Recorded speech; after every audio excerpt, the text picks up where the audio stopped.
78व्या स्वातंत्र्य दिनाच्या सोहळ्यानिमित्त येथील जिल्हाधिकारी कार्यालयाच्या प्रांगणात गुरुवारी 15 ऑगस्ट रोजी सकाळी ठीक 9:05 जिल्हाधिकारी तथा जिल्हा दंडाधिकारी अशोक शिंगारे यांच्या हस्ते ध्वजारोहण होणार आहे।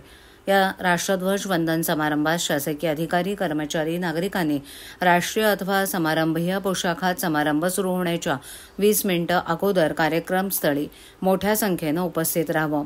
तसंच सुरक्षिततेच्या दृष्टीनं कृपया कोणतीही बॅग सोबत आणू नये असं आवाहन जिल्हाधिकारी अशोक शिंगारे यांनी केले। यानिमित्त शासकीय ध्वजारोहण हे जिल्हा, उपविभागीय, तालुका तसंच ग्रामपंचायत पातळीवर करण्यात यावे असे निर्देश शासनानं दिलेत।